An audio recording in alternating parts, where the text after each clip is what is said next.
પધાર્યા સર્વોને પ્રણામ.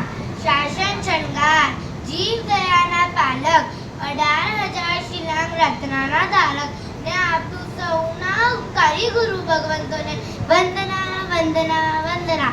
પ્રભુ મહાવીર સ્વામીથી આજ સુધીની પરંપરાને ચલાવનાર જે કોઈ હોય તો તે સાધુ ભગવંતો જ છે. પરમતાયક દેવાધિદેવનું લોકો તો શાસન એટલે જ જૈન શાસન. સર્વવીરતી ધર્મ જગત પ્રત્યેના પ્રેમને વિકસાવવા માટે છે. સર્વવીરતી ધર્મ સર્વવીરતી ધર્મ એટલે જ સાધુ જીવન. સાધુના પગલા એટલે પુણ્યના ડગલા. સાધુની દરેક ક્રિયામાં કર્મની નિર્જરા અને પુણ્યનો બંધ થાય છે. જીવ માત્રના અભેદાન માત્ર સાધુ જ કરી શકે. જૈન શાસનના સંરક્ષણ અને સંવર્ધન માટે કેટલાય સાધુ ભગવંતો પોતાનું જીવન ન્યોછાવર કરી દીધું છે. સર્વવીરતી ધર્મનું કેવું અનોખું આયોજન છે. એના પાલકને મુક્તિ મળે અને સર્વ જીવોને અભય વચન મળે. પર્યાવરણને સાચવવામાં તેઓ સમાજને મદદ કરે છે. તેઓ શાસ્ત્રીય પ્રભાવનામાં જ ડૂબેલા હોય છે. તેઓ સતત વિચારતા હોય છે કે જૈન સંઘને અભ્યુદય કેમ થાય. આજની યુવા પેઢી ગેરમાર્ગે ન જતી રહે તેના માટે કેટલાય સાધુ ભગવંતો યુવા શિબિરનું આયોજન કરે છે.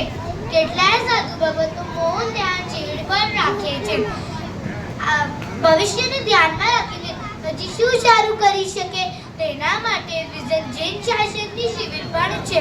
આપણા પર આનંદગંજી, ચિદાનંદજી કે યશોવિજયજીના મહાન ઉપકાર છે. તેઓ કેટલાય સ્તવનોને સંચયની રચના કરીને જૈન સંઘને ભેદ ધરી છે. શાસન સમ્રાટ દેવીસુરી દાદાએ શત્રુંજયગીરીની વેરો બંધ કરાવ્યો. તેમને કદમગીરીની પણ રક્ષા કરી.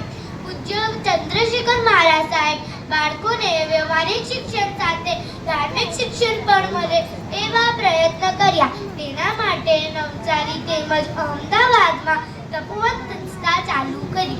પૂજ્ય વલ્લભસુરી મહારાજ સાહેબ મુંબઈમાં મહાવીર વિદ્યાલય નામની હોસ્ટેલ ચાલુ કરી.